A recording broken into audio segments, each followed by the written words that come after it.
अस्सलाम वालेकुम viewers, welcome to my YouTube channel. मैं बिल्कुल ठीक हूँ। आई होप आप लोग भी बिल्कुल ठीक होंगे। तो हमारी सुबह का आगाज़ हो चुका है और रमज़ान का तीसरी सहरी आप लोगों को बहुत बहुत मुबारक हो।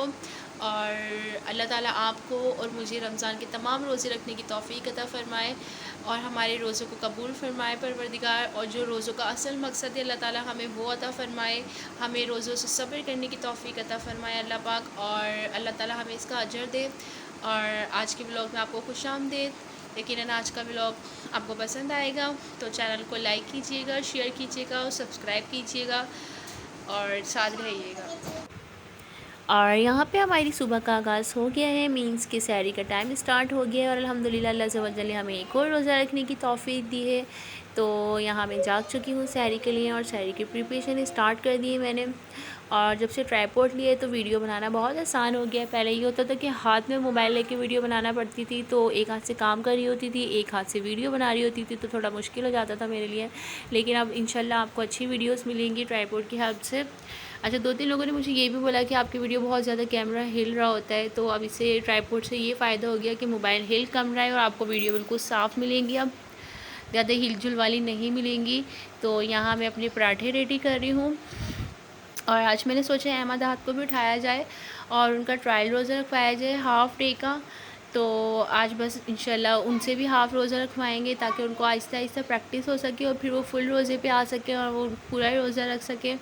और जो सहरी में सबसे मुश्किल और टफ़ काम मेरे लिए होता है वो ये होता है कि एहसन को जगाना, क्योंकि एहसन बहुत मुश्किल कर देते हैं उठने में, क्योंकि वो ऑलरेडी बेचारे इतने लेट सोते हैं तो उनसे उठा नहीं जाता। और अल्हम्दुलिल्लाह मैं और मेरे ससुर तो खा भी लेते हैं सहरी, हम लोगों से तो खा भी लिया जाता है, लेकिन एहसन से तो बिल्कुल भी नहीं खाया जाता। वो बहुत कम लिमिटेड खाते हैं सहरी में। और जब मैं इनको डरा डरा के उठाती हूँ कि एहसन जब 5 मिनट रह गए जल्दी से उठ जाएँ, तो वो जल्दी से फिर उठते हैं।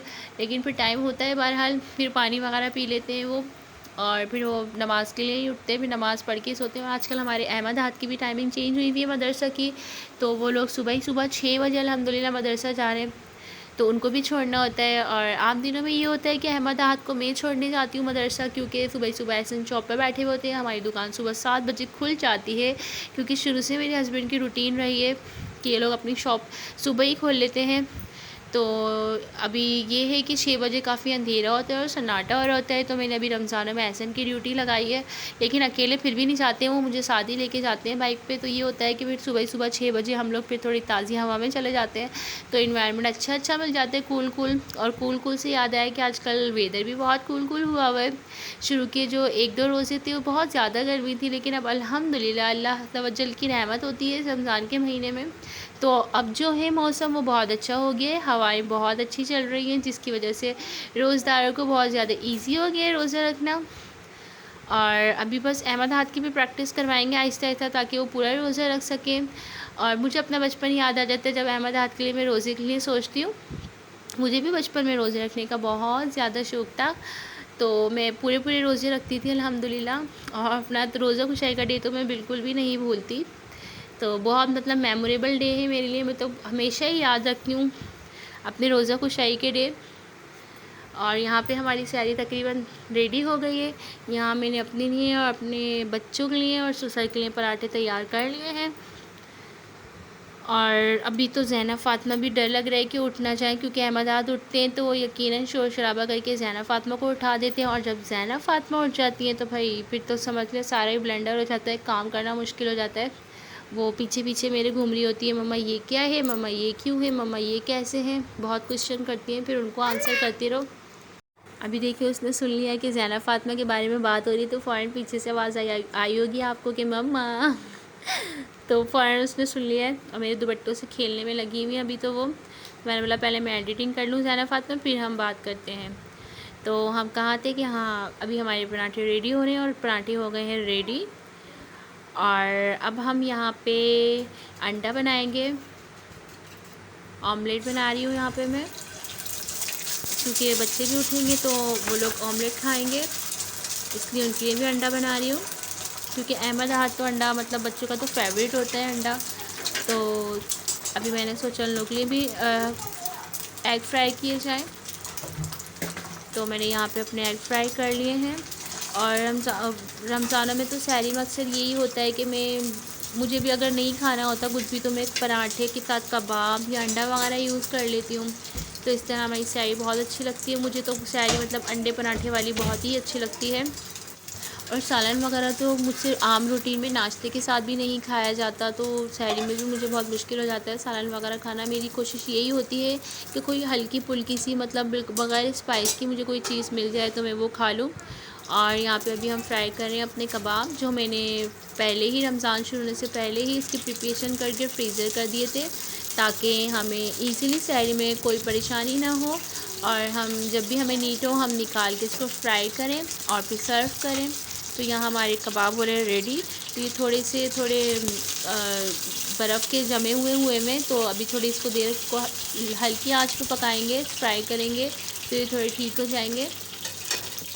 और ये जो वीडियोस अक्सर मैं आपके साथ शेयर करती हूँ रेसिपी वगैरह की, तो इसका मतलब हरगिज़ ये नहीं होता कि आप लोगों को सिखाना। अल्हम्दुलिल्लाह सब लोग मुझसे ज़्यादा अच्छा और बेहतर बनाना जानते होंगे। मैंने तो अभी फिर बाद में ही सीखी, शादी के बाद थोड़ी बहुत टूटी फूटी कुकिंग मैं कर लेती हूँ, बस जितनी मुझसे हो पाती है। तो इसका मकसद बिल्कुल ये नहीं होता कि आप लोगों को कुकिंग सिखाना, नो बिल्कुल नहीं। बस ये है कि थोड़ा सा काम जो होता है वो आप लोग भी मेंटली तौर पे प्रिपेयर हो जाते हैं कि किस तरीके से एडजस्टमेंट हो जाएगी। तो इस तरह से बस ये एडजस्टमेंट ही होती है एक तरह की, और ऐसा कोई मकसद नहीं होता कि किसी को सिखाना। क्योंकि एक दो लोगों की तरफ से मुझे तनकीद भी हुई कि मैंने 2-3 रेसिपीज़ डाली थी, तो लोगों ने बोला कि ये होती है कढ़ाई, फलां होती है, ढिमकाना होती है। तो भाई मैं माज़रत के साथ, मेरा मकसद आप लोगों को सिखाना नहीं है। और इंशाल्लाह जब तक मैं आप लोगों की एज तक पहुंचूंगी तो मैं भी सीख ही जाऊंगी अच्छा पकाना। लेकिन ऐसा नहीं है, मोटिवेट करने वाले भी बहुत सारे होते हैं। और जब आप लोगों की मोटिवेशन होती है, और ख़ास तौर पे मेरी माँ की मोटिवेशन होती है, तो बस मुझे बहुत खुशी मिलती है। मेरी अम्मी कहती हैं बस आप करते जाओ, और जो रिज़ल्ट है उसके ऊपर आप बिल्कुल भी नज़र नहीं रखो, उसको अल्लाह के हवाले कर दो, तो अल्लाह ताला आपको कामयाबी देता है। तो बस मैं यही दुआ करती हूँ कि अल्लाह ताला मुझे भी और आप लोगों को भी सबको कामयाबी अता फ़रमाए परवरदिगार। और हम कर कर के गलतियाँ, मतलब जब लाइफ में गलतियाँ करते हैं तो गलतियों से ही सीखते हैं। तो अल्लाह ताला मुझे तो बहुत कुछ सिखा रहे हैं परवरदिगार, उसकी मुझ पे खुसूसी इनायत है। तो मैं अपने हर एज में, मैं तो यही मुझे लगता है कि अल्लाह ताला मुझे हर मामले में अल्लाह ताला मुझे सिखा रहा है, और मैं सीख रही हूँ, और एक लर्निंग प्रोसेस है।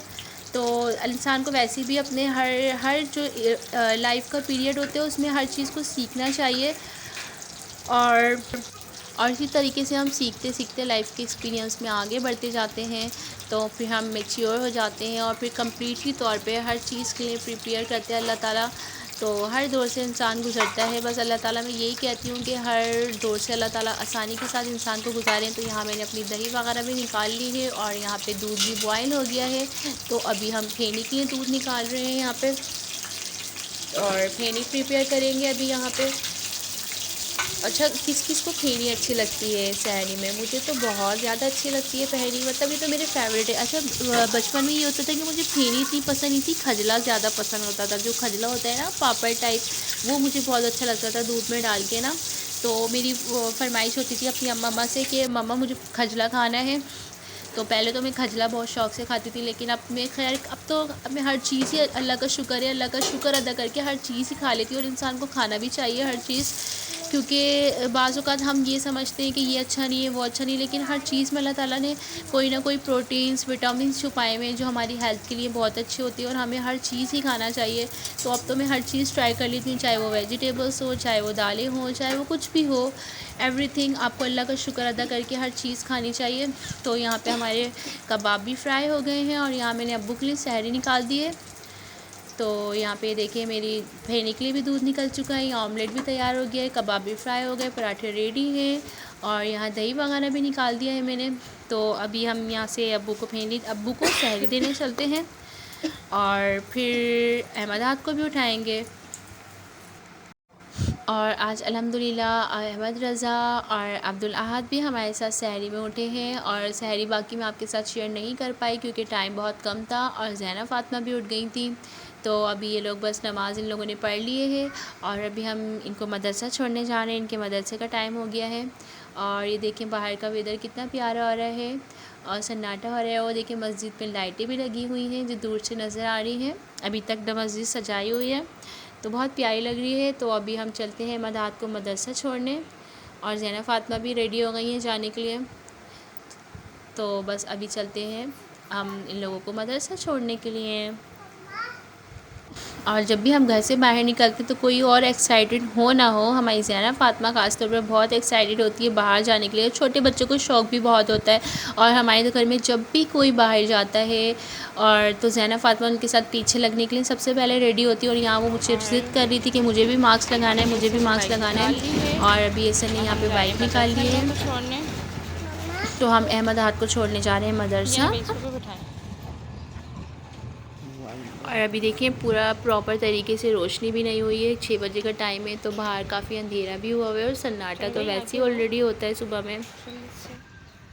अहमद आहद को छोड़ने के बाद फिर हम लोग थोड़ी देर सो गए थे और फिर जब मैं सोकर उठी तो ट्यूशन के बच्चों का टाइम हो गया था। फिर ट्यूशन के बच्चों को पढ़ाया और उसके बाद घर के काम किए, तो ज़्यादा व्लॉग शूट नहीं कर पाई। और अब यहाँ हो गई है शाम और मैं प्रिपरेशन कर रही हूँ अपनी इफ्तारी की। तो यहाँ पे मैं दही बड़ों की फुल्कियाँ तैयार कर रही हूँ और यहाँ पे देखें हैंड टू हैंड बना के मैं इसको पानी में डालती जा रही हूँ। अच्छा, आपके बेसन मुझे बहुत ज़्यादा अच्छा मिला है, तो ये बेसन बहुत अच्छा है जिस शॉप से मैंने लिया है, तो इससे बहुत अच्छी सॉफ्ट से पकोड़े मेरे तैयार होते हैं। तो बहुत अच्छा टेक्सचर है इस वाले बेसन का। तो यहाँ पे मैंने अपनी पकौड़ियाँ तैयार कर ली हैं और यहाँ पे मैंने चटनी का सामान निकाल लिया, ग्रीन वाली चटनी जो होती है दही बड़ों के लिए जो यूज़ होती है। तो अभी मैं इसको पीसूँगी। और यहाँ हमारे फ्रीज़ किए हुए जो समोसे हमने पहले मैंने आपको दिखाए थे अपने पिछले व्लॉग में, तो वो भी हमने फ्रीज़र से निकाल के थोड़ी देर पहले ही रख दिए थे, तो ये थोड़े मेल्ट हो गए। तो अभी हम यहाँ पर अपने समोसे फ्राई कर रहे हैं और ये देखें कितनी प्यारे प्यारे से। अच्छा, इसको मैंने ज़्यादा हाई फ्लेम पे नहीं फ्राई किया, इसको मैं लो फ्लेम पे ही फ्राई करूँगी, क्योंकि हाई फ्लेम पे फ्राई करने से ये होता है कि फिर ये जल जाते हैं। तो अगर हम लो फ्लेम पे जब इसको फ्राई करेंगे और फ्रीज़र किए हुए, तो ये होता है कि ये अंदर तक से पक जाता है, इसका जो मसाला होता है। तो इसलिए जो फ्रीज़र किए हुए समोसे उसको हमेशा आप लो फ्लेम पे फ्राई करें, ताकि वो अच्छे से अंदर तक से फ्राई हो सकें। तो यहाँ पे मेरे समोसे हो गए फ्राई और यहाँ पे मैंने पकोड़ों का टेक्सचर भी रेडी कर लिया है। तो जैसे मैंने पहले भी आपको शेयर किया था कि इसमें ज़्यादा कुछ नहीं है, सिर्फ पालक है, इसमें प्याज डली हुई है, हरी मिर्चें हैं, साबुत धनिया जो होता है वो है इसमें, और हल्की सी कुटी हुई मिर्चें। तो यहाँ पे अभी मेरे फ्लैटर तैयार हो रहे हैं। तो ये देखिए अच्छा, मैं पहले कढ़ाई में बना रही थी, लेकिन अब मुझे जब मैंने ये पैन में बनाए थे तो मुझे फिर इसमें ज़्यादा इजी लग रहा था, तो मैंने अब सोचा कि इस पैन में ही बनाए जाएँ पकोड़े, क्योंकि इसमें इजी हो रहा है। और इसमें ये होता है फ्राई पैन में कि इसमें ऑयल भी थोड़ा कम ही यूज़ होता है। तो यहाँ पे हमारी चटनी रेडी हो गई है ग्रीन वाली दही बड़ों के लिए, और यहाँ पे हमारे पकोड़े भी तैयार हो गए हैं। और यहाँ पे मैंने इमली है जो मैंने काफ़ी देर पहले भिगो के रख दी थी, और यहाँ पे मैंने चॉपर में यहाँ पे चॉप करने के लिए प्याज और टमाटर और हरी मिर्ची निकाली है गार्निशिंग के लिए। तो यहाँ मेरा तमाम मटेरियल हो गया रेडी दही बड़ों के लिए। तो यहाँ हमारे पास छोले हैं, दही बड़े दही की फुल्कियाँ हैं, और ये हमने बाउल ले लिया है, और आलू है हमारे पास, और ये दही है जो अहमद रज़ा ने मुझे फेंट के दिया है, काफ़ी हेल्प करा रहा था वो मेरी काफ़ी देर से। और यहाँ पे हमारे पास ग्रीन चटनी, तो सबसे पहले हम अपने दही में ग्रीन चटनी मिक्स कर देंगे। और यहाँ पे अब्दुल्ला बार बार कह थे मैं कर देता हूँ मैं कर देता हूँ, लेकिन मैंने बोला रहने दे अब्दुल्ला, मैं वीडियो बना रही हूँ, फिर आप कुछ ना कुछ गड़बड़ करोगे। तो कह रहा मैं कर देता हूँ, ऐसा लगेगा आपका ही हाथ है। लेकिन फिर मैंने उसको बोला आप थोड़ा वेट करो बेटा, मुझे लेट हो रही है, हम लोग पहले ऑलरेडी अफ्तार के लिए लेट हो गई, क्योंकि आज मैं सो गई थी और मुझे नींद ऐसी आई कि मेरी आँख 5 बजे ही खुल पाई। फिर नमाज़ वगैरह पढ़ी, तो फिर इतना टाइम हो गया था, ऑलरेडी अफ्तार बनाते बनाते 6 बज चुके थे, तो टाइम पहले हमारे पास कम था। तो यहाँ पे हमने अपनी दही में ग्रीन चटनी मिक्स कर ली है। तो ये देखिए कितना प्यारा सा इसका कलर रेडी हुआ है। और यहाँ पे हमने फ्रीज़र से छोले निकाल के रख लिए थे जो हमने पहले ही बॉयल करके रखे हुए थे। तो हम सबसे पहले बाउल में जो लेयर लगाएंगे वो छोलों की लेयर लगाएंगे। अच्छा, ज़्यादा मैं नहीं बनाऊँगी क्योंकि कम ही क्वांटिटी में बनाऊँगी, हमारे घर में खाने वाले इतने नहीं हैं अफराद, तो हम यहाँ पे कम क्वांटिटी में ही बना रहे हैं। तो यहाँ पे मैंने सबसे पहले छोलों की लेयर लगा ली है, और उसके बाद हमने ऐड किए आलू। यहाँ पे ऐड हो गए हमारे पास आलू, और इसके बाद हम डालेंगे इसमें इमली का पेस्ट जो हमने पहले ही प्लग बना के रख लिया था। तो वो अभी थोड़ा सा ऐड करें, बाकी जो है उसको एंड में ऐड करेंगे। और यहाँ पे हमने ऐड करी अपनी ग्रीन चटनी, यहाँ पे ऐड हो गई ग्रीन चटनी, थोड़ा इसको मिक्स कर लेंगे ताकि प्रॉपर हो सके। तो इसमें एक छोले का चमचा हम थोड़े 1-2 और ऐड कर देंगे, और इसके बाद हम यहाँ पे ऐड करेंगे हमारी दही फुल्कियाँ जो हमने बना के रखी हुई हैं। अब हम इसमें दही फुल्कियाँ ऐड कर देंगे और इसके बाद हम ऐड करेंगे अपना दही, जो पहले हमने चटनी डाल के रेडी करके रखा हुआ था। दही हम इसलिए ऐड में डाल रहे हैं ताकि पूरे अच्छे से फिलअप हो सकें।